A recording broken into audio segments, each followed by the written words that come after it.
Acting. आप खुद ही सोचिए ना, दुनिया का कौन सा ऐसा सब्जेक्ट है जो इसमें जरूरत नहीं है जानने और पढ़ने की।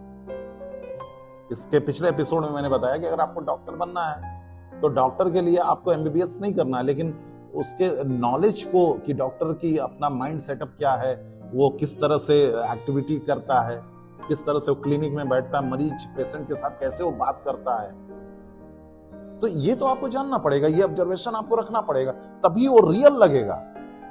यानी कि रियल डॉक्टर, रियल लाइफ भले आप कर रहे हैं, लेकिन वो जो दर्शक है वो तो ये देखना चाहता है कि आप रियल देखना चाहते हो। ये तो ये थोड़ी ना समझता है कि ये रियल लाइफ कर रहे हैं तो चलो कुछ भी कर देंगे, हम देख लेंगे। वो तो मान के चलता है कि आप डॉक्टर हैं। इसीलिए दर्शक देखिए, एक अभिनेता के एक्टिंग को लेकर के वो भूल जाता है कि ये हम फिल्म देख रहे हैं या रंगमंच देख रहे हैं या कोई एक्टिंग देख रहे हैं। वो आपके साथ रोता है, वो आपके साथ हंसता है, आपके साथ वो गुस्सा करता है दर्शक। यानी कि आप उस रियल लाइफ को इतना रियल बना देते हैं। और इसके पीछे देखिए, वो सारे वही अभिनेता हैं जिनके अंदर ऑब्जर्वेशन है और डूबने की कला है, जो वो मंच में उसको शिद्दत से महसूस करते हैं, उस कैरेक्टर की गहराई तक जाते हैं।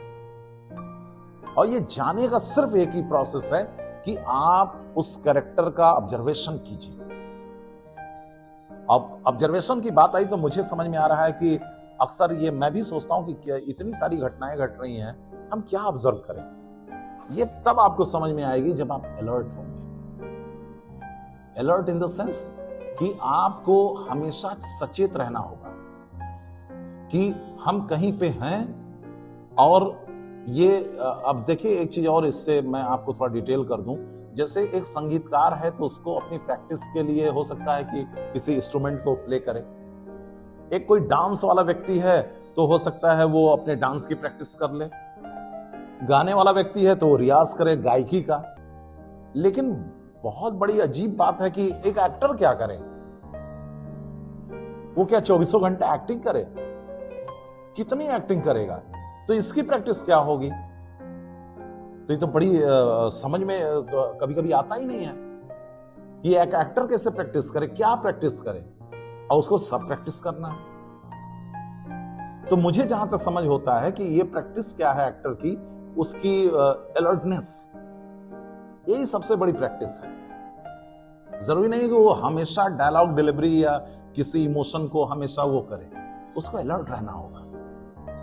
यानी ऑब्जर्वेशन को लेकर के, यानी समाज में कोई घटना घटी वो अलर्ट है, उसके खुद के साथ घटना घटी वो अलर्ट है। यानी साक्षी भाव से देखना। करिए साक्षी भाव तो बहुत बड़ी बात हो गई, गीता की बात हो गई कि भगवान भी यही कहते हैं कि तुम साक्षी भाव से देखो।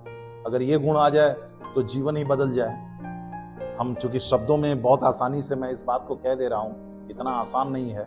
और शायद इस गुण धर्म को जीने के लिए बड़े बड़े ऋषि मनीषी आज भी तपस्या कर रहे हैं कि वो साक्षी भाव में चीजों को देखें, निर्विकार होकर, निर्लिप्त होकर। लेकिन आप मान के चलिए, ये एक्टर भी वही सन्यासी है